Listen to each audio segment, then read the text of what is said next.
Hello everyone, good evening. मैं शरद यादव आप सभी का स्वागत करता हूं हमारे यूट्यूब चैनल ग्लैंस एकेडमी पर।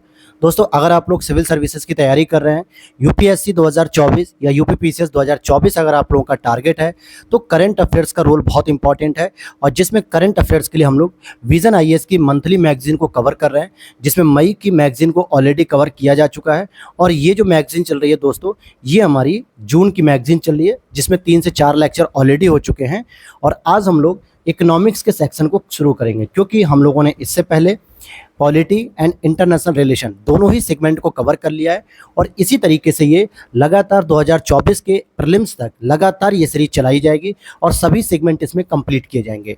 तो आइए देखते हैं कि इसमें कौन कौन से सेगमेंट कंप्लीट हो गए हैं और आज हम क्या पढ़ेंगे। इससे पहले हम लोगों ने राज्य व्यवस्था और शासन के कंप्लीट टॉपिक कवर कर लिए हैं। साथ ही साथ अंतर्राष्ट्रीय व्यवस्था यानी कि अंतर्राष्ट्रीय संबंध के भी सभी टॉपिक्स को हमने कवर कर लिया है। और आज हम पढ़ेंगे मेरे प्यारे दोस्तों इकोनॉमिक्स। और इकोनॉमिक्स में हम आज 4 टॉपिक कवर करेंगे: राज्यों का पूंजीगत व्यय, शहरी सहकारी बैंक, महत्वपूर्ण खनिज और भारत में सेमीकंडक्टर उद्योग। इन चारों ही टॉपिक्स को हम लोग कवर करेंगे। तो चलिए शुरू करते हैं, आज के टॉपिक की शुरुआत करते हैं, आज की क्लास की शुरुआत करते हैं। और आगे बढ़ने से पहले आप लोगों से एक रिक्वेस्ट है कि अगर अभी तक हमारे चैनल को सब्सक्राइब नहीं किया है तो प्लीज़ मेरे प्यारे दोस्तों, मैं आपसे रिक्वेस्ट करता हूं आप लोग हमारे चैनल को सब्सक्राइब करें और अधिक से अधिक शेयर भी करें। और डेली अपडेट के लिए आप लोगों को बेल आइकन ऑन कर लीजिएगा। तो चलिए शुरू करते हैं आज की क्लास को। तो हमारा आज का जो पहला टॉपिक होगा दोस्तों इकोनॉमिक्स में, राज्यों का पूंजीगत व्यय। अब यहाँ पर बात आती है कैपिटल एक्सपेंडिचर, एक होता है हमारा रेवेन्यू एक्सपेंडिचर। एक तो आपने सुना होगा राजस्व व्यय, और एक होता है हमारा पूंजीगत व्यय। तो दोस्तों राजस्व व्यय क्या होता है? जो भी हम व्यय करते हैं उसके बदले में हमें क्या होता है, टैक्स वगैरह कलेक्शन मिलता रहता है, जो प्रति वर्ष मिलता है। और राजस्व व्यय किसी भी सरकार का सबसे इंपॉर्टेंट व्यय होता है, लेकिन उससे भी महत्वपूर्ण ज़्यादा व्यय होता है पूंजीगत व्यय, क्योंकि पूंजीगत व्यय का जो प्रभाव देखने को मिलता है वो दीर्घकालिक परिणाम देखने को मिलता है। इसीलिए इसके व्यय को कभी भी घाटा नहीं माना जाता है, क्योंकि सिंपली तो इस तरीके से आप देखते हैं कि ये जो पूंजीगत व्यय होता है मेरे प्यारे दोस्तों, पूंजीगत व्यय क्या होता है, एक लंबे समय के बाद इसका प्रभाव देखने को मिलता है। जैसे मान लीजिए हॉस्पिटल कोई नए बनाए जा रहे हो, एम्स के कॉलेज बनाए जा रहे हों और मेडिकल कॉलेज बनाए जा रहे हों, या फिर कोई यूनिवर्सिटी बनाई जा रही हो, तो जिसका व्यय क्या होता है, जो उस वित्तीय वर्ष में जोड़ तो दिया जाता है जिस वित्तीय वर्ष में वो खर्च होता है, लेकिन उसका जो आउटकम आता है वो एक लंबे समय के बाद आउटकम आना शुरू होता है। ठीक है मेरे प्यारे दोस्तों, इसीलिए राज्यों का पूंजीगत व्यय एक टॉपिक इंपॉर्टेंट है और इस पे अक्सर प्रीलिम्स में जो है कि कुछ बेसिक स्टेटमेंट वाले प्रश्न बनते हैं। तो पढ़ते हैं इसको कि हाल ही में केंद्रीय वित्त मंत्रालय ने व्यय विभाग ने, जो केंद्रीय वित्त मंत्रालय का जो व्यय विभाग है, उसने चालू वित्त वर्ष यानी कि 2023-24 में 16 राज्यों में 56,415 करोड़ रुपए के पूंजीगत निवेश प्रस्तावों को मंजूरी दे दी है। और यह मंजूरी पूंजीगत निवेश के लिए राज्यों को विशेष सहायता 2023-24 के योजना के तहत दी गई है। यानी जो व्यय विभाग है, एक्सपेंडिचर डिपार्टमेंट है, उसने वर्तमान का जो आपका फाइनेंशियल ईयर चल रहा है 23-24, इसके लिए 16 राज्यों के लिए लगभग 56,000 करोड़ का बजट एलोकेशन कर दिया है। और इससे क्या क्या होगा इस योजना के बारे में जरा हम देख लें, पूंजीगत निवेश के बारे में। तो सबसे पहली बात आएगी कि योजना की शुरुआत कब की गई थी। तो इस योजना की शुरुआत पहली बार वित्त मंत्रालय ने 2020-21 में कोविड-19 महामारी के दौरान किया, क्योंकि उस समय पूंजीगत व्यय की ज़्यादा जरूरत थी। उद्देश्य क्या था कि उच्च गुणक प्रभाव को, तो इसका जो उद्देश्य था कि उच्च गुणक प्रभाव को जो है कि पैदा करते हुए या उसे प्रमोट करते हुए राज्यों द्वारा पूंजीगत व्यय को बढ़ावा देने के लिए प्रोत्साहित करना। मेरी बात एक ध्यान से सुनिएगा दोस्तों, अगर राज्य सरकार के द्वारा राजस्व व्यय को ज़्यादा से ज़्यादा खर्च किया जा रहा है, तो ये समझिए राजस्व व्यय अगर ज़्यादा खर्च किया जा रहा है तो सरकार का उतना ही घाटा बढ़ेगा और वो ज़्यादा समस्या करेगा। लेकिन अगर राज्य सरकार या केंद्र सरकार का पूंजीगत व्यय ज़्यादा बढ़ रहा है तो वह उस समाज के लिए, उस राज्य के लिए, उस देश के लिए फायदेमंद होगा। पूंजीगत व्यय कहाँ बढ़ता है? जैसे हॉस्पिटल को ओपन करना है, कोई सार्वजनिक पब्लिसिटी को करनी है, कोई कॉम्प्लेक्स ओपन करना है, कोई यूनिवर्सिटी, कोई स्कूल, मतलब कोई भी ऐसी वस्तु का निर्माण करना जो पब्लिक गुड्स के रूप में जानी जाती हो और उससे आउटकम लगभग 2-3 साल बाद आना शुरू हो जाए। तो वो हेल्थ इश्यूज़ हो गया या एजुकेशन को लेके हो गया या इंश्योरेंस कंपनी को लेके हो गया। तो पूंजीगत व्यय जनरली राज्य सरकारें बहुत कम करती हैं। इन्हीं चीज़ों को बढ़ावा देने के लिए 16 राज्यों को प्रमोट किया जा रहा है। तो अब आप समझ गए होंगे राजस्व व्यय और पूंजीगत व्यय में क्या अंतर होता है। सहायता के तौर पे अगर हम देखें तो इस योजना के तहत राज्य सरकारों को 50 वर्ष के लिए, मेरे प्यारे दोस्तों ध्यान दीजिए, 50 वर्ष के लिए ब्याज मुक्त ऋण के रूप में विशेष सहायता दी जाएगी। ये जो अभी आपने पढ़ा 56,400 कुछ करोड़ रुपए जो दिए जा रहे हैं 16 राज्यों को, इनको 50 वर्ष के लिए फ्री दे दिया गया है। मतलब केवल और केवल ऋण दिया गया है कि जितना आपको पैसा देंगे उतना आप रिटर्न कर देना केंद्र सरकार को, उसका कोई ब्याज हम नहीं लेंगे 50 साल तक। तो अब आप समझ पा रहे हैं कि आज के व्यय को 50 साल तक ये लोग नोटिस करेंगे। इसका मतलब हो गया कि कहीं ना कहीं ये एक लंबे समय में आउटकम देता है। और साथ ही साथ अगर हम बात करें इस योजना के भाग के रूप में, तो भाग 1 के तहत सर्वाधिक यानी 1 लाख करोड़ रुपए का आवंटन किया गया है। अब आप कहेंगे सर भाग 1 क्या होता है? क्योंकि इसके अंतर्गत राज्यों को केंद्रीय करों और शुल्कों में उनकी हिस्सेदारी के अनुपात में राशि आवंटित की गई है और यह आवंटन 15वें वित्त आयोग की सिफारिशों के अनुसार किया गया है। लेकिन बाकी भी कुछ भाग हैं, उनको भी समझ लीजिए। तो इस योजना के अन्य भाग, तो भाग 1 तो आपने समझ लिया, जिसमें लगभग 1 लाख करोड़ रुपए का आवंटन किया गया, जो राज्यों को क्या मिल रहा है? केंद्र करों और शुल्कों में जो है कि उनके अनुपात में हिस्सेदारी मिलेगी, जैसे वित्त आयोग ने बताया है। लेकिन बाकी अगर आप देखेंगे तो भाग 2 में हम क्या करेंगे, जैसे पुराने वाहनों की स्क्रैपिंग करना है, नगर योजना का निर्माण करना है यानी कि टाउन प्लानिंग करनी है, शहरी स्थानीय निकायों में फाइनेंशियल जो समस्या आ रही है तो वित्त पोषण की संबंधी सुधार करेंगे। और भाग 5 में क्या करेंगे, पुलिस कर्मियों के लिए आवास की सुविधा। और भाग 6 में राष्ट्रीय एकता को बढ़ाने के लिए यूनिटी मॉल का निर्माण करिए। भाग 7 में बच्चों और किशोरों के लिए समर्पित पुस्तकालय और डिजिटल अवसंरचना, यानी कि कोई लाइब्रेरी वगैरह बनाइए जहाँ पे बच्चे और किशोर जाके स्टडी कर सकें। और भाग 8 में जो लाभार्थियों को समय पर धनराशि जारी करने हेतु प्रोत्साहन देने की बात कर रहा है। तो अब आप ये देख पा रहे होंगे कि जो पूंजीगत व्यय होगा वो लगभग कुछ सोशल वेलफेयर के रूप में काम करेगा, राजस्व व्यय की अपेक्षा अलग होता है ये। तो एक अच्छा इनिशिएटिव है यहाँ पे केंद्र सरकार का। लेकिन अब हम बात करें कि राज्य सरकारों द्वारा कितना जो है कि पूंजीगत व्यय किया जाता है, उसके क्या रुझान है। तो पहला रुझान है कि उच्चतर सब्सिडी व्यय किया जाता है। 2023 में पूंजीगत व्यय में कमी आने के बावजूद सब्सिडी पर राज्यों का खर्च तेजी से बढ़ रहा है। मतलब बहुत सारे सरकार क्या करती है, राज्य सरकारें, कि पूंजीगत व्यय वो कटौती करना चाहती हैं क्योंकि उनके बदले उन्हें कोई इनकम सोर्स नहीं होती है। अगर मान लीजिए राजस्व व्यय के रूप में जैसे सैलरी देते हैं वो गवर्नमेंट एम्प्लॉय को, तो बदले में हर साल टैक्स का भी फॉर्म भरवाते हैं। अगर वो कोई वस्तु पे या कोई चीज़ पे मतलब सामान पे पैसे दे रहे हैं तो भी सरकार क्या करती है, लोगों से पैसे वसूलती है। तो इस तरीके से राजस्व व्यय में तो उनको फायदा दिखता है, लेकिन पूंजीगत व्यय में कोई फायदा नहीं दिखता है। उसमें कमी करने के बावजूद भी सब्सिडी में तेजी से वृद्धि कर रहे थे।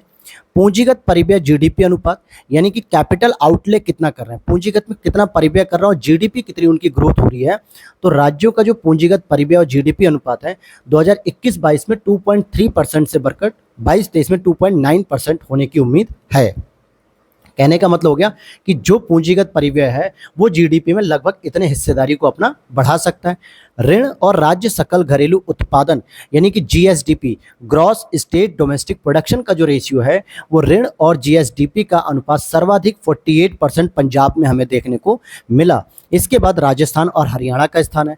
और पूंजीगत व्यय का लक्ष्य क्या होता है मेरे प्यारे दोस्तों, तो बैंक ऑफ बड़ौदा के एक अध्ययन के अनुसार 25 राज्यों ने वित्त वर्ष 2023 में समग्र रूप से अपने पूंजीगत व्यय के निर्धारित लक्ष्य का 76% हासिल कर लिया है। और ये बहुत अच्छा टारगेट है, क्योंकि जब राज्य सरकारें राजस्व व्यय और पूंजीगत व्यय की बात करती हैं तो मान लेते हैं कि पूंजीगत व्यय अगर 100% है, इतना आपको व्यय करना है। लेकिन अगर कोई सरकार जो कि पहले 40% 45% खर्च करती थी, अगर वो बढ़ा के 76% तक खर्च करने लगी हैं तो कहीं ना कहीं वेलफेयर स्टेट की संकल्पना को पूरा कर रहे हैं, ह्यूमन जो है कि रिसोर्सेज को डेवलप कर रहे हैं, मानव के कल्याण और समाज की प्रगति के लिए राज्य सरकारें पूंजीगत परिव्यय के माध्यम से एक महत्वपूर्ण योगदान दे रहे हैं। तो ये काफ़ी अच्छा माना जाता है।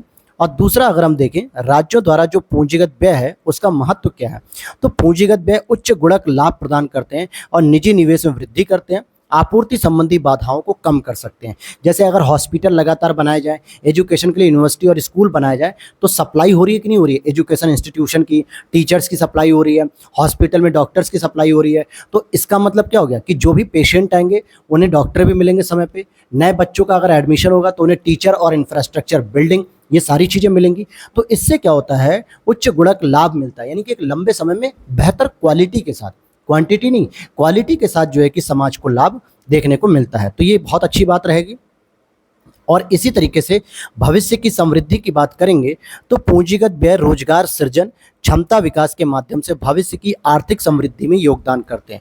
अब जैसे मैं दो ही एग्जांपल बता रहा हूँ, लेकिन अभी मैंने आपको बताया अलग अलग भाग के अनुसार कि यूनिटी मॉल बनाइए, बच्चों के लिए जो है कि पुस्तकालय बनाइए, हॉस्पिटल्स बनाइए, स्कूल्स बनाइए। तो इसमें कहीं ना कहीं अपने आप कह देने से तो नहीं बन जाएगा कि जादू की छड़ी घुमाई और बन गया।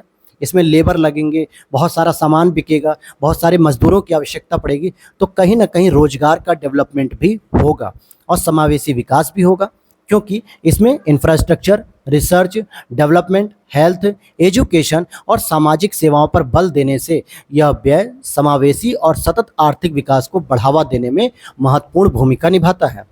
और अन्य राज्यों पर सकारात्मक प्रभाव क्या पड़ता है कि एक राज्य में किया गया पूंजीगत व्यय दूसरे राज्यों में भी सकारात्मक प्रभाव डाल सकता है, उस राज्य के लिए रोल मॉडल प्ले कर सकता है, उस राज्य के साथ उसकी बार्गेनिंग अच्छी हो सकती है, बहुत सारी चीज़ों में ये सकारात्मक प्रभाव डालता है।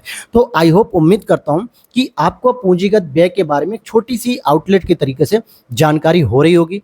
लेकिन अब मेन मुद्दा यहाँ पे मेरे प्यारे भाइयों ये आता है कि राज्यों द्वारा पूंजीगत व्यय बढ़ाने में विफलता के कारण क्या है, क्यों जो है कि वो व्यय बढ़ाने में विफल हो जा रहे हैं।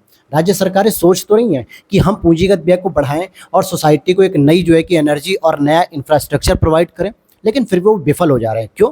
पहला दिक्कत हो रहा है सीमित राजकोषीय विकल्प। उनके पास राजकोष जो है वो बहुत सीमित है, क्योंकि राजकोषीय उत्तरदायित्व और बजट प्रबंधन, जिसको एफआरबीएम एक्ट कहते हैं, इस अधिनियम के तहत कानूनी रूप से अनिवार्य किया गया है कि राज्य अपने राजकोषीय घाटे को नियंत्रण में रखेंगे। तो राजकोषीय घाटे को जब नियंत्रण में रखते हैं तो कहीं ना कहीं वो क्या करते हैं, बजटीय घाटों के मानदंडों का पालन करने के लिए पूंजीगत व्यय में कटौती करना शुरू कर देते हैं। हालांकि पूंजीगत व्यय का मतलब होता है घाटा, लेकिन लंबे समय में जब वो आउटकम अधिक दे रहा है, प्रभाव अधिक पैदा कर रहा है, अपना जो है कि रोल प्ले ज़्यादा कर रहा है, तो उसे सामान्यतः घाटे की श्रेणी में नहीं गिना जाता है। तो इनका राजस्व घाटा जो अधिक होने लगता है, उसको बचाने के लिए या बजटीय घाटे को कम करने के लिए ये लोग पूंजीगत व्यय में कटौती करना शुरू कर देते हैं। तो एक ये चुनौती आ जाती है जिससे पूंजीगत व्यय नहीं हो पाता है। वहीं क्षमता की कमी होती है कि उच्च पूंजीगत व्यय के बावजूद भी राज्य उसका पूरा लाभ उठाने में सक्षम नहीं हो पाता है, ये भी एक दिक्कत है। राजनीतिक कारणों से व्यय संबंधी निर्णय प्रभावित होते हैं, क्योंकि बहुत सारी जो पॉलिटिकल पार्टीज होती हैं, जब वो चुनाव में आने की बात करती हैं, सत्ता में आने की बात करती हैं, तो बहुत सारे फ्रीबीज यानी रेवड़ी की तरह जो है कि योजनाओं को लॉन्च करते हैं, जिससे बहुत सारा नुकसान होता है। जैसे चुनाव फ्रीबीज यानी कि मुफ्त के वादे करना, लोक लुभावन वादों में से भी ग्रस्त होते हैं, फिजूल खर्ची को बढ़ावा देते हैं। जैसे किसानों के सारे कर्ज माफ़ कर देंगे, बच्चों को लैपटॉप बांट देंगे, बच्चों को टैबलेट बांट देंगे, बच्चों को स्कूटी बांटेंगे, बच्चों को साइकिल बांटेंगे। हालांकि ज़रूरी है मोटिवेशन, लेकिन आप ये देखिए ना कि जो बच्चा अपनी मेहनत और स्किल्ड के बेस पे अपने आप को रोजगार के रूप में डेवलप कर सकता था, तो न जाने कई सारी स्कूटियाँ ले लेगा। लेकिन जब सरकार के द्वारा फ्री रेवड़ी बांट दी जाती है तो व्यक्ति कर्मठ नहीं होता है, बल्कि क्या करता है, अपना आलसीपन दिखाने लगता है, कहता है सब कुछ तो सरकार मुझे दे ही रही है, तो फिर मैं क्यों काम करूं। बहुत सारे किसान ऐसे भी हैं मेरे प्यारे भाइयों कि जिन्होंने केवल सस्ता लोन 2 लाख 4 लाख का इसलिए लिया कि सरकार आगे चल के इस लोन को माफ़ कर ही देगी। अभी जैसे 2024 का चुनाव आ रहा है, आप लोग रैलियों पर फोकस करिएगा, Samajwadi party, Bhajpa party, Basapa party, Congress party, आप इनके स्लोगन को सुनिएगा, इनकी स्पीच सुनिएगा। इसमें जरूर होगा कि किसानों के कर्ज हम माफ़ करेंगे, इन विद्यार्थियों को हम ये सामान दे देंगे, इन महिलाओं को हम ये दे देंगे। अरे भाई, देने के लिए अपनी जेब से थोड़े दे रहे हो, जनता के पैसे से ही तो दे रहे हो। जो पैसा पूंजीगत व्यय में खर्च होना चाहिए था, वो राजनीतिक प्रभाव की वजह से आपने क्या किया, योजनाओं में खर्च करने की जगह रेवड़ी के रूप में बांट दिया। तो ये सारी समस्याएं हैं मेरे प्यारे भाइयों, जो आपको समझ में आ रही होंगी। साथ ही साथ अगर हम देखते हैं, ये सारी चीज़ें हम लोगों ने पढ़ ली हैं ऊपर ही, और आगे की राह के लिए क्या होना चाहिए कि आगे क्या करना चाहिए ऐसी स्थिति में सरकारों को, तो भाई पूंजीगत व्यय के लिए मार्ग डेवलप करो, प्रत्यक्ष और अप्रत्यक्ष। प्रत्यक्ष रूप से भौतिक अवसंरचना और मानव पूंजी पर किए जाने व्यय शामिल करो, यानी ह्यूमन रिसोर्सेज को डेवलप करो। वहीं अप्रत्यक्ष में निजी निवेश में वृद्धि करने, सुशासन को बढ़ावा देने, एफडीआई को आकर्षित करने में महत्वपूर्ण भूमिका निभा सकते हैं। तो इस तरीके के आपको नए नए चैनल्स, नए नए रूट खोजने पड़ेंगे। दूसरा है वित्त आयोग की सहायता से राज्यों के लिए राजकोषीय विवेक पर बल। जैसे 16वें वित्त आयोग को यह कार्य सौंपा जा सकता है कि वह फ्रीवीज के मुद्दे पर गौर करे और राज्यों को ऐसे राजकोषीय गैर समझदारी वाले व्यय करने से हतोत्साहित करने के उपाय सिफारिश करे। क्योंकि 15वां वित्त आयोग तो जो है कि अब गठित हो चुका है, जो 2020 से 2025 के लिए है। लेकिन जो 16वां वित्त आयोग आएगा 2025 से लेकर 2030 तक के लिए, तो वो कुछ रिकमेंडेशन कर सकते हैं जिसमें फ्रीबीज के मुद्दे पर फोकस करें कि भाई इस तरीके के मुद्दे को समाप्त करो, क्योंकि इससे राजस्व व्यय की भी हानि होती है और पूंजीगत व्यय भी नहीं प्रयोग हो पाता है। साथ ही साथ व्यय परिषद, एक एक्सपेंडिचर काउंसिल का गठन करो।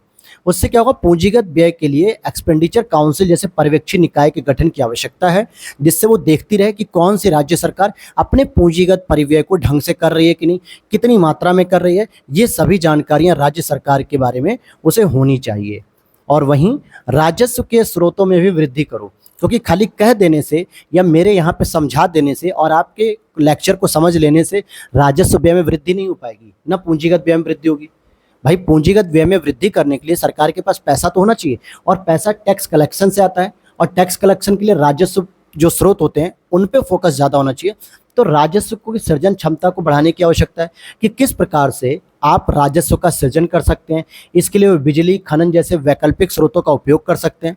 व्यय का पुनर्संतुलन, यानी अपने व्यय को तर्कसंगत बनाकर उसे पुनर्संतुलित कर उसमें सुधार करना चाहिए, जिससे सामाजिक क्षेत्र पर होने वाला कम व्यय, कम पूंजीगत व्यय, उच्च सब्सिडी या प्रतिबद्धता व्यय शामिल है जिसमें, तो इसमें फोकस किया जाए कि हम क्या करें, सामाजिक क्षेत्र में ज़्यादा व्यय करें, ज़्यादा पूंजीगत व्यय करें, सब्सिडी को कम करें, ये सारी चीज़ें जो है कि कम करें। वैसे ही कैपेक्स बफर भी होता है, जो राज्यों को पूंजीगत व्यय पर योजना निर्माण को मुख्य धारा में लाना चाहिए, और राजस्व संग्रह अधिक होने के कारण वित्तीय स्थिति बेहतर हो तब कैपेक्स बफर कोष का गठन का विचार करना चाहिए, जिससे खराब आर्थिक दौर में भी पूंजीगत व्यय पे किसी प्रकार की कमी न की जा सके। तो आप देख रहे हो कैपेक्स बफर जो होता है वो एक तरीके से आपको रिजर्व कोष के रूप में दे रहा है कि आप कुछ पैसे को सेव रखो, ताकि अगर विपरीत परिस्थितियां हो जाएं, कोविड-19 जैसी परिस्थितियां हो जाएं जहां पे राज्य सरकार ने सबसे अधिक पूंजीगत परिव्यय किया। आप कहोगे सर पूंजीगत परिव्यय ये कब किया राज्य सरकार ने, उस समय तो ऐसा कोई भी इंफ्रास्ट्रक्चर नहीं हो रहा था। तो मेरे प्यारे भाइयों, ये जो आपकी कोरोना की वैक्सीन बन रही थी, वैक्सीन सबको फ्री में लगाई जा रही थी, ये सबसे बड़ा पूंजीगत परिव्यय था। अगर आप नोटिस करो, सरकार के द्वारा ये योजना जरूर चलाई गई, लेकिन इसमें जो इन्वेस्टमेंट था सीरम इंस्टीट्यूट के द्वारा फ्री में तो नहीं बांटी गई। उसने भी तो टेक्नोलॉजी को डेवलप किया, पेटेंट लिया और उस पर बहुत सारा इन्वेस्टमेंट किया, पैसा किया। तो सरकार से उसने पैसा लिया, लेकिन सरकार ने हमसे आपसे किसी भी प्रकार का कोरोना वैक्सीन के लिए पैसा नहीं लिया। तो ये सबसे बड़ा पूंजीगत व्यय था, लेकिन इसके लिए पैसा था सरकार के पास तभी तो। लेकिन हमेशा पैसा बना रहे, हमेशा ऐसी विपरीत परिस्थितियों में हम लड़ पाएँ पैसों की कमी से, तो ये जरूरी नहीं है। इसीलिए कुछ ऐसे कैपेक्स बफर जैसे कोर्स भी बनाने पड़ेंगे। तो ये तो था पहला टॉपिक, आपको समझ में आ गया होगा। अब हम दूसरा टॉपिक पढ़ेंगे, यूसीबी, जिसको हम कहते हैं अर्बन कोऑपरेटिव बैंक्स। अब यहाँ पर आपके दिमाग में आएगा कि सर दो प्रकार के बैंक होते हैं क्या? एक तो होता है bank of Baroda, SBI, PNB, HDFC, ICIC, Axis bank. तो दोस्तों इनको कहा जाता है व्यावसायिक बैंक। क्या कहते हैं इनको? व्यावसायिक बैंक। और हम जिस बैंक की बात कर रहे हैं हम उस पर चर्चा कर लेते हैं। आइए दिखाता हूँ मैं आपको। जैसे आप यहाँ पे देख सकते हो कि एसबीआई हो गया, बैंक ऑफ बड़ौदा हो गया, पीएनबी हो गया, या फिर ऐसे ही आप एचडीएफसी को देख सकते हो या आईसीआईसी को देख सकते हो। तो ये जो बैंकें होती हैं ये सब तो होती हैं आपकी व्यावसायिक बैंकें, अधिसूचित बैंकें होती हैं, जो आरबीआई की गाइडलाइन 1949 में लिस्टेड होती हैं। ठीक है, लेकिन यहाँ पे बात हम कर रहे हैं यूसीबी बैंक की। तो यूसीबी बैंक के जरा एग्जाम्पल्स देख लेते हैं हम लोग। अब मैं यहाँ पर आपको एजुकेशन पर्पस से मैंने गूगल का यूज किया है। जैसे आप लोगों ने ऐसा भी जो है कि देखा होगा, देखिए एक तो ये देखा होगा, यहाँ पे आप इसको जूम कर रहा हूँ मैं, Almora urban cooperative bank limited, शाखा नैनीताल रोड हल्द्वानी। ठीक है, नैनीताल रोड हल्द्वानी। तो ये अल्मोड़ा अर्बन कोऑपरेटिव बैंक ऐसे करके आपने देखी होगी। इसी तरीके से अगर मैं दूसरा आपको दिखाना चाहूँ, और भी बहुत सारे ऐसे बैंक्स होते हैं जो आपके आसपास के क्षेत्रों में देखने को मिलते हैं। तो इन्हीं को कहा जाता है, जैसे यहाँ पे देखिए, ये महाराष्ट्र वाले को देखिए, आप यहाँ पर देख सकते हैं। चलिए, तो ये आप यहाँ पर देखेंगे, थोड़ा सा एक मिनट, ये देखिए Maharashtra state cooperative bank association limited Mumbai. इसी तरीके से उत्तर प्रदेश का भी जो है कि कोऑपरेटिव बैंक्स होता है। तो हर राज्य सरकार का भी एक एक अपना क्या होता है, कोऑपरेटिव बैंक्स होते हैं। तो अब आप समझ गए कि हमें किस बैंक के बारे में बात करनी है। तो हमें बात करनी है शहरी सहकारी बैंक, या यूँ कहें कि अर्बन कोऑपरेटिव बैंक्स। हमें SBI, bank of Baroda, PNB, HDFC, इन बैंकों की हम बातें नहीं कर रहे हैं। क्योंकि ये बैंक सामान्यतः हर जगह आपको देखने को मिलती हैं और इनका जो है कि वित्तीय सोर्स बहुत अच्छा है। लेकिन बात कर रहे हैं जो शहरी सहकारी बैंक हैं, जो कहीं ना कहीं राज्य सरकार की आधारभूत संरचना को मजबूत करते हैं, उनके लिए बहुत ही इंपॉर्टेंट टॉपिक हो जाता है ये। क्योंकि वर्तमान में हर जिले में एक आध ही जो है कि आपको शहरी बैंक देखने को मिलेगी और इसका डेवलपमेंट होना इस समय दोबारा जरूरी है। तो पॉइंट पे आते हैं कि हाल ही में आरबीआई ने शहरी सहकारी बैंकों को मजबूत करने के लिए कई महत्वपूर्ण उपायों की अधिसूचना जारी की। तो मैं उम्मीद करता हूं कि अब आप समझ गए होंगे कि हम किस बैंक की बात कर रहे हैं। हम आरबीआई के द्वारा SBI, bank of Baroda, PNB, HDFC, इन बैंकों को मजबूत करने की बात नहीं कर रहे हैं, क्योंकि ये बैंक तो ऑलरेडी इतने शक्तिशाली हैं कि इसमें लाखों करोड़ों लोगों का अकाउंट होता है, लाखों करोड़ों रुपए के ट्रांजैक्शन होते हैं। तो इनके पास तो दिक्कत नहीं है। दिक्कत ये होता है कि जो सहकारी बैंक होती हैं वहां पे कई लोगों के खाते नहीं होते। वो खाते कैसे चलेंगे, वो बैंक कैसे चलेंगे? तो सबसे पहला इंपॉर्टेंट जो उपाय किया गया कि नई शाखाएं, यूसीबी मैं इनको शॉर्ट में बोलूंगा, अर्बन कोऑपरेटिव बैंक, यूसीबी अब आरबीआई की पूर्व अनुमति के बिना अर्थात स्वतः मंजूरी पिछले वित्तीय वर्ष की शाखाओं की संख्या के 10% तक नई शाखाएं खोल सकती हैं। यानी अभी तक क्या होता था कि अगर कोई भी बैंक नया अपनी शाखा खोलना चाहता है तो उसे आरबीआई से लाइसेंस लेना होता था, आरबीआई से परमिशन लेनी होती थी, बहुत सारे दस्तावेजों को पूरा करना पड़ता था। लेकिन अब इनको मजबूत करने के लिए क्या किया जा रहा है, इनकी नई शाखाएं खोलने के लिए आरबीआई ने स्वतः मंजूरी दे दी है कि आपको आरबीआई से बार बार परमिशन लेने की जरूरत नहीं है। आप प्रत्येक वित्तीय वर्ष में अपने पिछले रिकॉर्ड के अनुसार 10% या अधिकतम 5 शाखाओं को खोल सकते हैं। अब यही प्रीलिम्स में एक स्टेटमेंट बन सकता है जो अर्बन कोऑपरेटिव बैंक से रिलेटेड, और साथ ही साथ यूसीबी की शाखा खोलने की प्रक्रिया को तर्कसंगत बनाना है। यूसीबी को अपने क्षेत्र में विकास के अवसरों का लाभ उठाने में सक्षम बनाना भी इसका उद्देश्य है। तो आप देख पा रहे हैं कि कितनी सारी चैलेंजेस आ रहे हैं इनके सामने, कि इन्हें आरबीआई भी अब छूट दे रही है कि आपको कोई ज़रूरत नहीं है हमसे परमिशन लेने की। दूसरा है FSWM मानदंड, यानी आरबीआई की शर्तों के अनुसार निर्धारित मानदंडों को पूरा करने वाले यूसीबी को FSWM के रूप में चुना जाता है। अब होता क्या है ये FSWM? तो आइए यहाँ पर इसके लिए कुछ छोटे छोटे पॉइंट्स दिए हुए हैं जिसको हम मानदंड को डिस्कस कर लेते हैं, थोड़ा डिटेल में डिस्कस करते हैं। जैसे अगर आप देखेंगे कि उन बैंकों को FSWM का दर्जा दिया जाएगा जो CRAR, कैपिटल रेशियो आउटपुट जो होता है इसका करार, सहकारी बैंकों पर लागू न्यूनतम करार से कम 1% अधिक होना चाहिए, कम से कम 1% अधिक होना चाहिए। वहीं 3% से अधिक का निवल नहीं होना चाहिए। यानी किसी भी यूसीबी के ऊपर गैर संपत्ति जो होती हैं, जो रिटर्न नहीं हो पाती, नॉन परफॉर्मेंस एसेट जिसे हम कहते हैं एनपीए, ये 3% से अधिक नहीं होना चाहिए। विगत 4 वर्षों में कम से कम 3 वर्षों में निवल लाभ भी हुआ हो। पिछले वित्तीय वर्ष के दौरान CRR SLR मानदंडों के अनुपालन में कोई डिफॉल्ट ना हुआ हो। CRR SLR क्या होता है ये हमने इकोनॉमिक्स की प्लेलिस्ट में आप जाएंगे, सबसे पहले की वीडियो है मेरी दोस्तों, जब मैं हैंड रिटन नोट्स के तौर पे पढ़ाता था तो वहां पे आप देख सकते हैं, बहुत अच्छे से मैंने डिटेल किया है। और आंतरिक प्रबंधन नियंत्रण प्रणाली मजबूत होनी चाहिए। बोर्ड में कम से कम 2 पेशेवर निदेशक होने चाहिए और कोर बैंकिंग समाधान CBS पूरी तरह से लागू होना चाहिए। पिछले 2 वित्तीय वर्षों के दौरान भारतीय रिजर्व बैंक के दिशा निर्देशों के उल्लंघन के कारण कोई मौद्रिक जुर्माना नहीं लगाया गया हो। अगर ऐसे नियमों का कोई भी यूसीबी बैंक फॉलो करता है तो उसे FSWM का दर्जा दे दिया जाएगा। तो ये आपकी बातें समझ में आ गई कि मतलब कितना इसमें इम्प्रूवमेंट करने के लिए आरबीआई छूट दे रही है। वहीं एक मुश्त निपटान करने के लिए तो यहाँ पर कह रहा है कि तकनीकी रूप से राइट ऑफ कर देने की प्रक्रिया भी शुरू कर सकते हैं ये लोग। राइट ऑफ का मतलब होता है दोस्तों कि अगर कोई पैसा इनका फंसा हुआ है लोन के रूप में, तो इसे ये राइट ऑफ करके दिखा सकते हैं कि हमने पैसे को अदर सोर्सेज से कलेक्ट कर लिया है। हालांकि वो मुख्य रूप से कलेक्ट नहीं किया जाता है, उसको धीरे धीरे उसको कलेक्ट किया जाता है, लेकिन बैंक अपनी बैलेंस शीट को क्लियर रखने के लिए और आरबीआई को रिपोर्ट करने के लिए इस तरीके की बातों को यूज कर सकते हैं।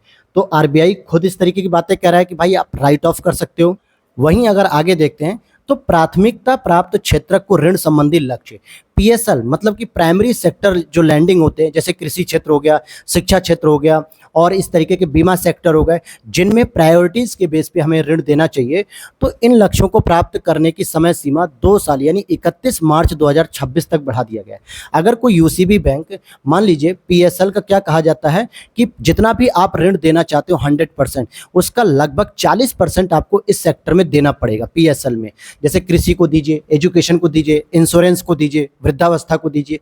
तो ऐसे आपको ऋण कंप्लीट करने होंगे। अगर आपने 40% तक भी लोन नहीं दिया है, मतलब एक निश्चित मापदंड तक, तो आपको 2 साल का मौका और दिया जाता है कि आप 2026 तक ये टारगेट पूरा करिए। और साथ ही साथ आरबीआई के साथ जो है कि आपको कोऑर्डिनेशन भी बनाए रखना जरूरी है। तो अब हम बात करेंगे यूसीबी के बारे में कि ये क्या होते हैं, कैसे काम करते हैं। तो देखिए, यूसीबी को औपचारिक रूप से परिभाषित तो नहीं किया गया है। आमतौर पर इन्हें शहरी और अर्ध शहरी क्षेत्रों में स्थापित जो प्राथमिक सहकारी बैंक के रूप में समझा जाता है। यानी ऑफिशियली तो इनके लिए कोई डेफिनेशन नहीं दी गई है कि इसी को हम यूसीबी कहेंगे, लेकिन शहरी अर्ध शहरी क्षेत्रों में जो है कि प्राथमिक सहकारी बैंक के रूप में इसे कोऑपरेटिव सोसाइटी या कोऑपरेटिव बैंक के रूप में डेवलप किया जाता है। मैंने एग्जांपल में आपको दिखाया, जैसे बरेली कोऑपरेटिव बैंक हो गया, Uttar Pradesh cooperative bank, urban cooperative banks, बहुत सारे ऐसे बैंक होते हैं। और इनका रेगुलेशन कौन करता है? तो 2020 में सरकार ने बैंकिंग विनियमन अधिनियम 1949 में संशोधन किया और इन संशोधनों के जरिए सहकारी बैंकों को आरबीआई की प्रत्यक्ष निगरानी में लाया गया। क्योंकि जितने भी कमर्शियल बैंक होते हैं, SBI, HDFC, ICIC, Axis bank, PNB, bank of Baroda, इन सभी पे दोस्तों विनियमन जो होता है, रेगुलेशन होता है, वो आरबीआई एक्ट 1949 के तहत आरबीआई करता है। लेकिन अब 2020 में सरकार ने ये एक और पावर बढ़ाई कि इनका जो रेगुलेशन है वो अब आरबीआई करेगा। तो ये स्टेटमेंट दिया जा सकता है कि यूसीबी जो कि राज्य के अंतर्गत बैंक संचालित होती है, क्या इसका नियमन आरबीआई करेगा? तो आप कहोगे जी हाँ, 2020 में संशोधन कर दिया गया है और अब आरबीआई ही इसका करेगा। वहीं अगर यूसीबी का वर्गीकरण आप देखेंगे तो टीयर 1 में होता है जो 100 करोड़ तक की जमा राशि वाले होते हैं, टीयर 2 में 100 करोड़ से 1000 करोड़ तक की जमा राशि, टीयर 3 में 1000 से 10,000 करोड़ और टीयर 4 में 10,000 करोड़ रुपए से अधिक की जमा राशि वाले जो होते हैं उनको हम यूसीबी कहते हैं। तो ये टीयर के हिसाब से हो जाते हैं। आगे देख लेते हैं, अगर हम बात करें नेटवर्थ, ठीक है, नेटवर्थ की बात करेंगे तो न्यूनतम नेटवर्थ कितनी होनी चाहिए? अगर कोई टीयर 1 यूसीबी का है तो उसकी न्यूनतम नेटवर्थ 1 साल की 2 करोड़ रुपए होनी चाहिए, केवल एक जिले में कार्यरत। मैंने क्या बताया कि एक जिले में ही ये कार्यरत होते हैं और राज्य के अंतर्गत जितने जिले होते हैं लगभग हर जिले में कार्यरत होते हैं।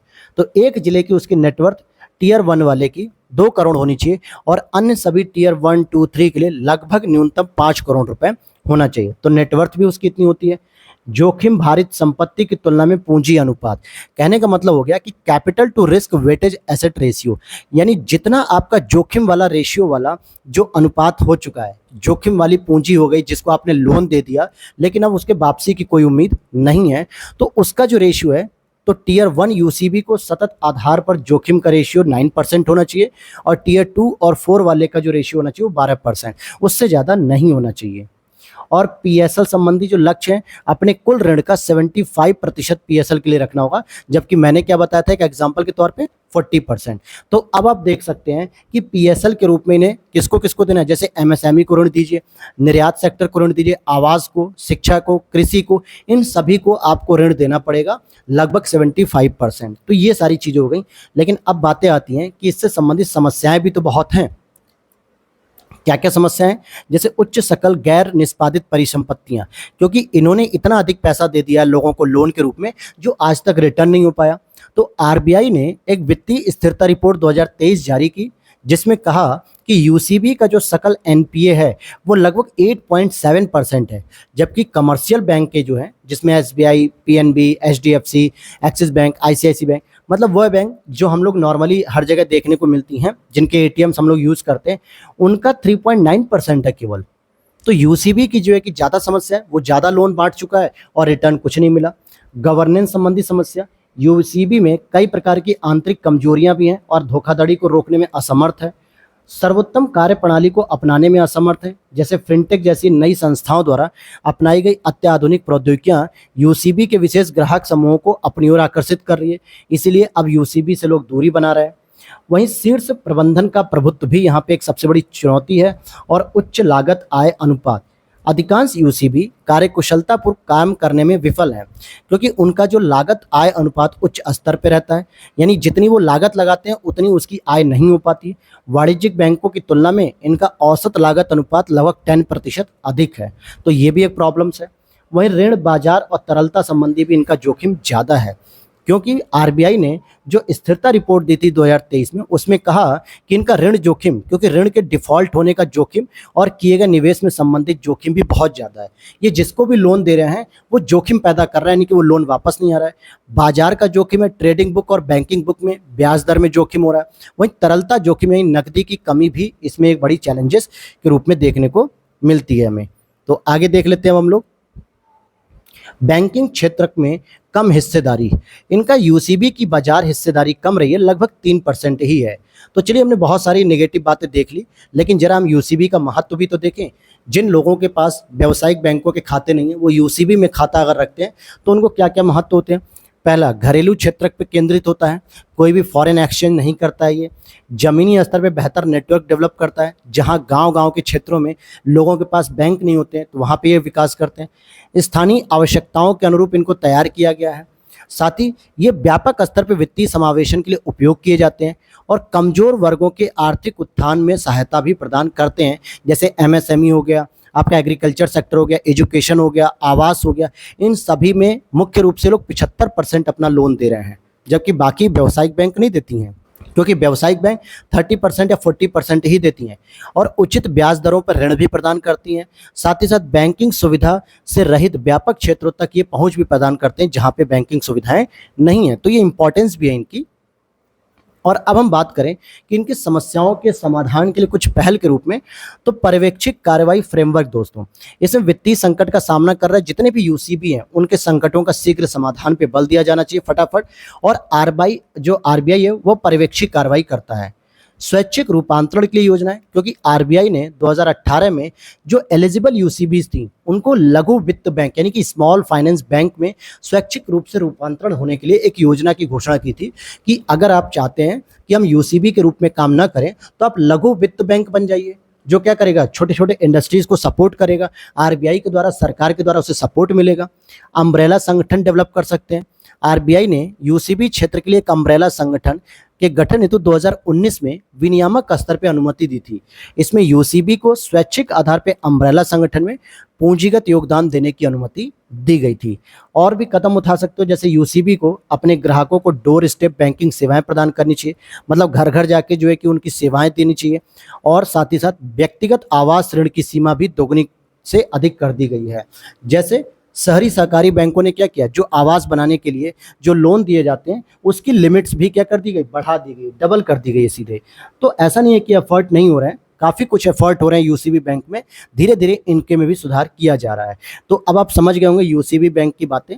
और अब हम लोग बात करेंगे अगले इंपॉर्टेंट टॉपिक है जो, क्योंकि यहाँ से प्रीलिम्स में इस बार मुझे उम्मीद है, क्योंकि पहली बार ऐसी रिपोर्ट जारी की जा रही खान मंत्रालय के द्वारा, जो कि भारत के लिए महत्वपूर्ण खनिज, यही टाइटल ही दिया था इन्होंने इस रिपोर्ट का कि इम्पॉर्टेंट मिनरल्स फॉर इंडिया।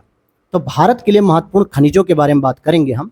इस सूची में 17 दुर्लभ भू धातुओं और 6 प्लैटिनम ग्रुप एलिमेंट्स के साथ कुल 30 महत्वपूर्ण खनिजों को शामिल किया गया। तो कितने महत्वपूर्ण खनिज को शामिल किया गया इस रिपोर्ट में खान मंत्रालय ने? 30 महत्वपूर्ण।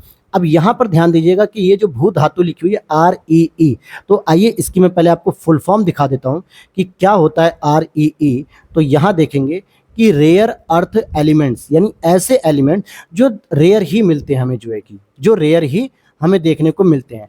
तो इसमें जो शामिल हैं 15 लैंथेनाइड्स, जो आवर्त श्रेणी में परमाणु संख्या 57 से लेकर 71 तक, स्कैंडियम, और हल्के वाले और इसमें भारी वाले रूप में वर्गीकृत किया गया है। तो खैर इसको समझने की उतनी इंपॉर्टेंस नहीं है। बात करते हैं कि महत्वपूर्ण खनिज क्या होते हैं, पहले इसको समझते हैं। महत्वपूर्ण खनिज ऐसे तत्व हैं जो अनिवार्य हो चुकी आधुनिक प्रौद्योगिकी के निर्माण हेतु आधार हैं। जैसे आज वर्तमान में क्या बहुत सारी ऐसी टेक्नोलॉजी हैं जो एक तरीके से अनिवार्य हो गई है किसी भी समाज में, किसी भी प्रशासन में, किसी भी देश में। अगर उसे जीडीपी, अर्थव्यवस्था और सामाजिक प्रगति करनी है तो उसको उन टेक्नोलॉजी को अपनाना ही पड़ेगा और उनके लिए कुछ बेसिक मिनरल्स भी चाहिए होते हैं। अक्सर ही इन खनिजों की आपूर्ति श्रृंखला में व्यवधान होने का खतरा बना रहता है। महत्वपूर्ण खनिज के कुछ उदाहरण हैं, जैसे एंटीमनी, बेरिलियम, बिस्मिथ, कोबाल्ट, तांबा। ऐसे जो है कि ये खनिज हैं, अगर ये नहीं मिलते हैं तो बहुत सारी समस्याएं हो सकती हैं। जैसे कोबाल्ट भारत कहाँ से लेके आता है? चीन, अमेरिका, जापान से आयात करता है। लिथियम के लिए चिली, रूस, चीन से आयात करता है। निकल के लिए स्वीडन और चीन से आयात करता है। अब लिथियम को देख लीजिए, इलेक्ट्रॉनिक व्हीकल मोटर जितनी भी हैं, इलेक्ट्रॉनिक स्कूटी, इलेक्ट्रॉनिक ई रिक्शे, इनमें जो बैटरी बनती है वो लिथियम की बनती है। जितने भी हमारे इलेक्ट्रॉनिक गैजेट्स जैसे मोबाइल, लैपटॉप, चार्जर, टैबलेट, इन सभी में लिथियम आयन की बैटरी पड़ती है। अगर लिथियम की कमी रहेगी तो यानी भारत एक बहुत बड़ा जो है कि खतरा जूझेगा। क्या खतरा होगा उसके सामने? इलेक्ट्रॉनिक मीडिया से दूर हो जाएगा, क्योंकि मोबाइल नहीं रहेंगे, लिथियम आयन की बैटरी अगर नहीं मिलेगी तो ये प्रॉब्लम्स हो सकती हैं। तो ये हमारी टेक्नोलॉजी में एक बेस हो चुके हैं। जैसे खनिजों का इस्तेमाल अब हर जगह किया जाता है। उदाहरण के लिए मोबाइल फ़ोन, कंप्यूटर से लेकर बैटरी, इलेक्ट्रिक वाहन, सौर पैनल, पवन टरबाइन जैसी हरित प्रौद्योगिकियों के निर्माण में भी इनका उपयोग किया जाता है। तो अब हम बात करेंगे यहाँ पर, जैसे यहाँ पे लिख रहा है कि खनिजों की महत्ता किस पर निर्धारित करी? उसके आर्थिक महत्व पे और उसके जोखिमों पे। तो आइए जरा हम इस पे चर्चा कर लेते हैं। देखिए, आर्थिक महत्व क्या होता है इनका? सबसे पहले कि व्यवधान की इसमें संभावना बन जाती है, और सब्स्टिट्यूटिवली इंडेक्स भी इनके होते हैं। जीवीय गुणक किसको होते हैं? और क्रॉस कटिंग इंडेक्स भी होती है। ये सब इकोनॉमिक्स मेथड होते हैं। लेकिन जोखिम क्या होता है? गवर्नेंस, भारित खनिज संकेंद्रण, end of life recycling rates, और आयात निर्भरता ज़्यादा होती है, आत्मनिर्भरता भी कम रहती है। सब्स्टिट्यूटली इंडेक्स भी होते हैं। तो ये कुछ टेक्निकल टर्म्स थी जो आपको बस बताना था मुझे, बाकी इसमें कुछ खास नहीं था इसके बारे में। तो अब यहाँ पर हम बात करेंगे कि भारत के महत्वपूर्ण खनिज पहचान प्रक्रिया के प्रमुख उद्देश्य क्या है, कि अगर हम कुछ महत्वपूर्ण खनिजों को पहचानें और उनका क्या उद्देश्य होगा। तो पहला है कि आर्थिक समृद्धि, प्रतिस्पर्धात्मक और रोजगार सृजन का समर्थन करना इम्पॉर्टेंट होता है। अनुसंधान, नवाचार और अन्वेषण को बढ़ावा देना, सहयोगी देशों के साथ वैश्विक सुरक्षा और साझेदारी बढ़ाना, अत्याधुनिक रक्षा उपकरणों के लिए कच्चे माल की आपूर्ति सुनिश्चित करना, यही सब मिनरल्स के लिए इम्पॉर्टेंट है। और जलवायु कार्रवाई और पर्यावरण संरक्षण को बढ़ावा देना। तो अब आप यहाँ पे समझ गए होंगे इन सभी चीज़ों को जो मैंने आपको बताया यहाँ पे कि क्या ये कह रहा है। चलिए आगे देख लेते हैं, भारत के लिए महत्वपूर्ण खनिजों का महत्व क्या है। तो भाई इसको भी तो हमें डिस्कस करना पड़ेगा। पहली चीज़ है आर्थिक समृद्धि, क्योंकि लिथियम, ग्रेफाइट, कोबाल्ट, टाइटेनियम जैसे खनिज हाईटेक इलेक्ट्रॉनिक्स, दूरसंचार, परिवहन आदि के विकास के लिए आवश्यक हैं। तो इकोनॉमिक ग्रोथ भी इसी पर निर्भर करती है। देश में महत्वपूर्ण खनिजों के प्रचुर भंडार से भारत की आत्मनिर्भरता सुनिश्चित हो सकती है। जैसे अभी हमने कल की क्लास में पढ़ा था कि राजस्थान में भी अब लिथियम का बहुत बड़ा भंडार देखने को मिला है। हालांकि जम्मू कश्मीर में मिला था और लिथियम का भंडार हमें राजस्थान में मिला है। तो ऐसा माना जा रहा है कि अगर लिथियम के भंडार राजस्थान के सही निकलते हैं और बहुत अधिक मात्रा में इसका संवर्धन हो सकता है, तो हमारे पास जो है कि आयात करने की आवश्यकता नहीं पड़ेगी, बल्कि हम आत्मनिर्भर हो सकते हैं। वहीं जलवायु कार्रवाई को बढ़ावा देना, महत्वपूर्ण खनिज जलवायु अनुकूलन प्रौद्योगिकियों जैसे इलेक्ट्रिक व्हीकल हो गया, सौर पैनल, पावर टरबाइन के लिए महत्वपूर्ण है। अगर हम इन महत्वपूर्ण खनिजों का प्रयोग नहीं कर पाएंगे तो क्लाइमेट चेंज नहीं कर पाएंगे। 2070 तक जो मोदी जी ने टारगेट सेट किया है कि 2070 तक हमें कार्बन न्यूट्रल बनना है, ये प्रॉब्लम्स हो सकती है। रक्षा में करें तो एरोस्पेस और रक्षा क्षेत्र में भी इसका उपयोग किया जा रहा है। डिफेंस में बात करें, अगर हम सिक्योरिटी में बात करें तो भू आर्थिक लक्ष्यों, ऊर्जा सुरक्षा, नवीकरणीय ऊर्जा लक्ष्य, खनिज सुरक्षा, 2030 तक इलेक्ट्रिक वाहनों को अपनाने हेतु जो निर्धारित लक्ष्य हैं, यह भी इसी पर निर्भर करते हैं। अगर लिथियम जैसे खनिज नहीं मिलेंगे, कोबाल्ट जैसे खनिज नहीं मिलेंगे, तो इलेक्ट्रिक व्हीकल कैसे चलेंगे, इलेक्ट्रॉनिक गैजेट्स कैसे चलेंगे, नवीकरणीय ऊर्जा कैसे पैदा होगी। तो ये सारी समस्याएं भी आ सकती हैं। इसीलिए भारत के लिए इसका महत्व बहुत है। लेकिन बात करेंगे हम कि इससे संबंधित कुछ चिंताएं हैं, जैसे आयात पर निर्भरता। देश के विनिर्माण क्षेत्र में जरूरी जो महत्वपूर्ण खनिज परिसंपत्तियां हैं, इसके खनन के लिए अभी तैयार नहीं है भारत, क्योंकि इसके पास ऐसे कोई खदानें नहीं हैं। तो अभी भी आयात पर हम निर्भर हैं। दूसरा, आपूर्ति श्रृंखला संबंधी समस्या। महत्वपूर्ण खनिजों का खनन कुछ भौगोलिक क्षेत्रों में ही केंद्रित है। जैसे गोंडवाना लैंड में आपको कोयले का पठार देखने को मिलेगा, मतलब कोयला बहुत अधिक देखने को मिलेगा। पश्चिमी घाट पर अगर आप देखेंगे महाराष्ट्र, गुजरात के आसपास के एरिया में, तो वहाँ पे आपको क्रूड ऑयल के जो है कि रिसोर्सेज देखने को मिलते हैं। लेकिन पूरे भारत में सभी जगह मिल जाए ये जरूरी नहीं है। लिथियम आयन की बैटरी को देखिए, राजस्थान और जम्मू कश्मीर, एक पहाड़ों में तो एक रेत में, ऐसी ऐसी जगहों पर संकेंद्रित है, पूरे भारत में नहीं है। तो इसकी वजह से कुछ जगहों पर सीमित होने से आपूर्ति श्रृंखला में भी प्रॉब्लम्स आ सकती है। वहीं व्यापार नीतियों को देखें तो आपूर्ति व्यापार समझौतों पर निर्भर करती है। जितने भी महत्वपूर्ण खनिजों की आपूर्ति है वो विभिन्न देशों के साथ हमारे व्यापार समझौते कैसे हैं उस पर निर्भर करती है, और ये समझौते भी घरेलू हितों को प्रभावित करते हैं। जैसे इंडोनेशिया के साथ अगर हमारा संबंध अच्छा है तो विश्व में निकेल के सबसे बड़े भंडार उसी के पास हैं, और कच्चे निकेल अयस्क के निर्यात पर प्रतिबंध लगा दिया है। ध्यान देना कि इंडोनेशिया ने कच्चे निकल अयस्क के निर्यात पर प्रतिबंध लगा दिया है। और अगर अब हमें कच्चे निकल के अयस्क चाहिए हो तो कहाँ से मिलेगा, यानी प्रॉब्लम आ रही है कि नहीं आ रही है। तो ये सारी समस्याएं हैं कि व्यापार नीतियां भी हमारी इफेक्टिव होनी चाहिए। वहीं अगर हम देखें कि आवधिक आकलन का अभाव भी यहाँ पर देखा जाता है कि समय समय पे जो आकलन नहीं किया जाता है। वहीं सीमित विकल्प और पुनर्चक्रण, इन खनिजों की विकल्प की कमी है। तो साथ ही ये खनिज उपयोग के बाद रिसाइकिल योग्य भी नहीं बचते हैं कि हम इसे पुनर्चक्रण भी कर लें। तो इस मामले में भारत सरकार ने कुछ पहल की है, जैसे Bharat Australia critical minerals investment partnership की है, ऑस्ट्रेलिया के साथ संबंध को डेवलप किया है। वहीं खनिज सुरक्षा साझेदारी जो कि मिनरल सिक्योरिटी पार्टनरशिप, ये अमेरिका के नेतृत्व में 14 देशों की हिस्सेदारी है, जिसमें भारत भी शामिल हो चुका है। 2023 जून में ही शामिल हो चुका है, जहां से क्या होगा, अमेरिका के द्वारा जो महत्वपूर्ण खनिज है उसकी आपूर्ति की जाएगी। खान और खनिज संशोधन विधेयक 2021, जिसमें पारित हो जाने के बाद यह खानों की नीलामी प्रक्रिया में पारदर्शिता सुनिश्चित करेगा, जो घरेलू और विदेशी निवेश को बढ़ावा देगा। आपूर्ति श्रृंखला लचीलापन पहल, जैसे भारत, जापान, ऑस्ट्रेलिया ने इंडो पैसिफिक क्षेत्र में आपूर्ति श्रृंखलाओं के लचीलेपन को बढ़ाने और चीन पर निर्भरता को कम करने के लिए ये शुरू किया है सप्लाई चेन रेजिलेंस इनिशिएटिव। तो सरकार के द्वारा भी लगातार प्रयास किए जा रहे हैं अपने खनिजों को देखने के लिए। वहीं आगे की राह में क्या है, खान मंत्रालय द्वारा जो रिपोर्ट्स दी गई है, सिफारिश की गई है कि महत्वपूर्ण खनिजों के लिए एक राष्ट्रीय संस्थान उत्कृष्टता केंद्र स्थापित हो, जो इन महत्वपूर्ण खनिजों पर लगातार नजर बनाए रखे। और खान मंत्रालय के अधीन एक अलग विंग बनाना चाहिए इसके लिए। विदेशी खान परिसंपत्तियों के रणनीतिक अधिग्रहण के लिए अंतर्राष्ट्रीय एजेंसियों के साथ सहयोग करना, अभिनव वित्त पोषण तंत्र स्थापित करना और आपूर्ति श्रृंखलाओं में विविधता लाना। क्योंकि हम निकल के लिए केवल अगर इंडोनेशिया पर निर्भर हैं तो इंडोनेशिया हमें देगा कि नहीं देगा।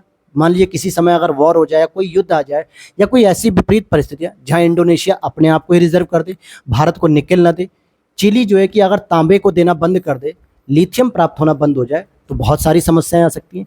जैसे खनिजों की निरंतर आपूर्ति सुनिश्चित करने के लिए चीन पर निर्भरता कम करने, रूस यूक्रेन युद्ध, कोविड-19 जैसी बाधाओं से निपटने में भी मदद मिलेगी, क्योंकि हमें अलग अलग देशों के साथ भी संबंधों को स्थापित करना होगा।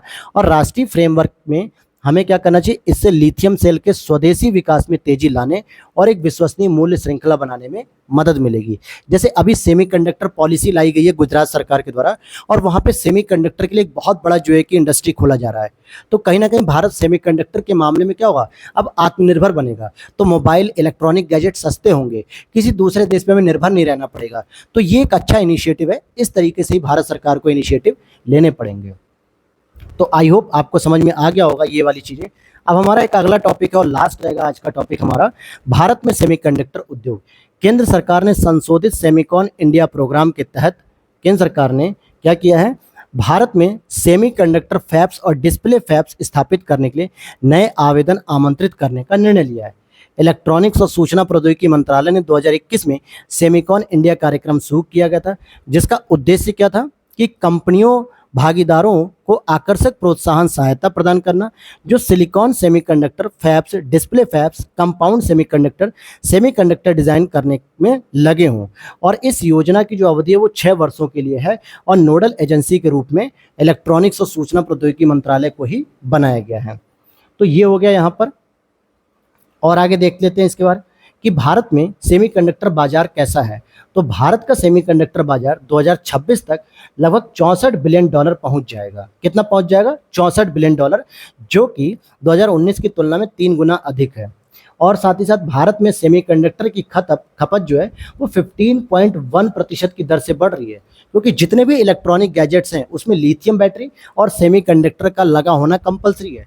आपके मोबाइल में सेमीकंडक्टर से तो डिस्प्ले बन रही है और लिथियम आयन से बैटरी है, तो मोबाइल तो तभी चलेगा जब आपका जो है कि सेमीकंडक्टर और लिथियम आयन होगा। तो इन दोनों की सुनिश्चितता भी होनी चाहिए। वहीं चिप का विनिर्माण, जो हम लोग कहते हैं ना आईसी फूक गई, इंटीग्रेटेड चिप जो हम लोग कहते हैं। अक्सर आप दुकानों पे जाओगे तो दुकान वाला क्या कहता है कि आपका मोबाइल खराब हो गया है क्योंकि आपके मोबाइल की आईसी खराब हो गई। आईसी मतलब इंटीग्रेटेड चिप्स। तो ये जो चिप होती है वो सेमीकंडक्टर की ही बनाई जाती है और हर साल लगभग 2000 चिप्स डिज़ाइन किए जा रहे हैं। उद्योग में अनुसंधान एवं विकास R&D, इसने क्या कहा, रिसर्च एंड डेवलपमेंट में $2.5 बिलियन अमेरिकी डॉलर का राजस्व भी प्राप्त हो रहा है लगातार सरकार को। वहीं वैश्विक सेमीकंडक्टर परिदृश्य और भारत की भूमिका, वैश्विक स्तर पे देखें तो प्रमुख विनिर्माता कौन है सेमीकंडक्टर का या माइक्रोचिप्स का, तो ताइवान है। ताइवान विश्व में अग्रणी देश है। लगभग दुनिया के 60% से अधिक सेमीकंडक्टर और 90% से अधिक उन्नत सेमीकंडक्टर का उत्पादन अकेले ताइवान के द्वारा किया जा रहा है। तो सोचिए वहाँ पे उसकी मोनोपोली चल रही है। अमेरिका चीन संघर्ष को अगर हम देखें तो चीन ने जिस प्रकार सेमीकंडक्टर के विनिर्माण के लिए जर्मेनियम और गैलीनियम के निर्यात पर प्रतिबंध लगा दिया, उसी तरीके से यूएसए ने भी चिप्स एंड साइंस एक्ट को पारित किया, सब्सिडी प्रदान शुरू कर दी और चिप फॉर अलायंस का गठन किया गया। चीनी सेमीकंडक्टर उद्योग पर अतिरिक्त प्रतिबंध लगा दिए। तो अमेरिका चाइना संघर्ष की वजह से ये प्रॉब्लम्स होगी कि चाइना और अमेरिका दोनों ही जगह से हमें सामान नहीं मिल पाएगा। भारत की भूमिका क्या रहेगी इसमें कि 2022 में भारत ने India US initiative on critical emerging technologies समझौते पर समझौता किया है, वही हस्ताक्षर किए। और 2021 में इंडिया सेमीकंडक्टर मिशन भी शुरू किया गया, जिसमें सेमीकंडक्टर उद्योग के लिए उत्पादन से संबद्ध प्रोत्साहन योजना जो है उसे भी शुरू किया गया 2021 में, पीएलआई जिसको कहते हैं। और सेमीकंडक्टर पॉलिसी सबसे पहले भारत में गुजरात राज्य लाया, जहां पर सेमीकंडक्टर के लिए इंडस्ट्री या उद्योग को इस्टेब्लिश किया जा रहा है। भारत ताइवान की न्यू साउथ बाउंड नीति का एक प्रमुख लाभार्थी हो सकता है और इससे जो है कि ताइवान से सस्ती दरों पे हमें माइक्रोचिप्स भी अवेलेबल हो सकते हैं। भारत के लिए सेमीकंडक्टर उद्योग का महत्व क्या है? बाजार की वृद्धि, क्योंकि लगभग 2 ट्रिलियन अमेरिकी डॉलर है जो इलेक्ट्रॉनिक्स बाजार का मूल्य है वर्तमान में भारत में, और उभरती हुई प्रौद्योगिकियों की वजह से इसकी मांग और बढ़ रही है। भारत एक वैश्विक केंद्र के रूप में उभर रहा है। जैसे लिख रहा है कि न्यू जो राष्ट्रीय नेशनल इलेक्ट्रॉनिक पॉलिसी है, इसमें 2019 का विजन था कि भारत को इलेक्ट्रॉनिक सिस्टम डिज़ाइन और विनिर्माण के एक वैश्विक केंद्र के रूप में इसे डेवलप करना है। और रणनीतिक महत्व क्या है कि तकनीकी नेतृत्व हासिल करना, जो देश महत्वपूर्ण सूचना अवसंरचना की सुरक्षा के लिए भी जरूरी है। और इस कार्यक्रम के जरिए बड़े वैश्विक चिप निर्माताओं को आकर्षित किया जा सकता है, भारत को अपना उत्पादन केंद्र बना सकें ताकि भारत में उसका प्रोडक्शन करें। और इसके लिए सरकार आत्मनिर्भर भारत के विजन को भी पूरा कर पा रही है। और इसी में कुछ चुनौतियां भी हैं, जैसे इंफ्रास्ट्रक्चर से रिलेटेड चुनौतियां हैं, क्योंकि सेमीकंडक्टर विनिर्माण उद्योग कहाँ पे होगा, उसके लिए जो ज़मीन को एक्वायर किया जाएगा, पर्यावरण मंजूरी होगी, बिजली आपूर्ति, जल आपूर्ति, ये सभी जो है कि प्रॉब्लम्स रहेंगी, इनको भी सॉर्ट आउट करना पड़ेगा। लंबी अवधि पूर्ण उत्पादन स्तर प्राप्त करने में 5 वर्ष तक का समय लग सकता है, यानी प्रोडक्शन शुरू करते करते उन्हें 5 साल लग जाएगा। तो 5 साल का जो इन्वेस्टमेंट है वो कैसे रिटर्न होगा? संयंत्र या सुविधा केंद्र स्थापित करने में देरी होती है, इस्टेब्लिश करने में, और कुशल कार्यबल की भी कमी है हमारे भारत में, क्योंकि हमारे यहाँ की जो इंजीनियर्स हैं या जो ह्यूमन रिसोर्स है वो उतना हाईली प्रोफाइल्ड नहीं है, बहुत ट्रेनिंग नहीं होती उनकी। कोई प्रशिक्षित सेमीकंडक्टर इंजीनियर उपलब्ध हो, शायद इसकी प्रॉब्लम्स ज़्यादा बनी है और इकोसिस्टम की आवश्यकता हो गई।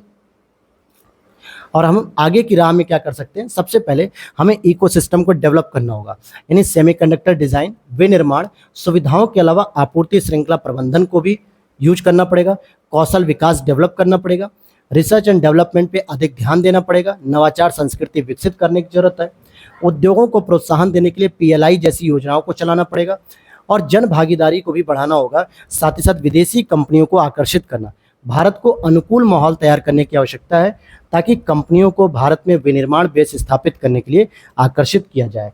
तो ये इंपॉर्टेंट बातें थी जहाँ पे आपने इस चीज़ को समझा, और थोड़ा सा आप यहाँ पे बेसिक फैक्ट समझिएगा इसके बारे में, सेमीकंडक्टर के बारे में। तो सेमीकंडक्टर एक अर्धचालक होते हैं, ऐसे पदार्थ होते हैं जिनमें कंडक्टर और इंसुलेटर यानी विद्युत रोधक के मध्य की चालकता होती है। ये विशुद्ध तत्व हो सकते हैं जैसे सिलिकॉन या जर्मेनियम, ये यौगिक भी हो सकते हैं जैसे गैलीनियम आर्सेनाइड या कैलियम सेलेनाइड होते हैं। एक सेमीकंडक्टर चिप सेमीकंडक्टर्स का एक नेटवर्क है जिसे इंटीग्रेटेड सर्किट या माइक्रोचिप्स कहते हैं, जिसे हम लोग आईसी भी कहते हैं, मोबाइल की आईसी, लैपटॉप की आईसी, ये सब।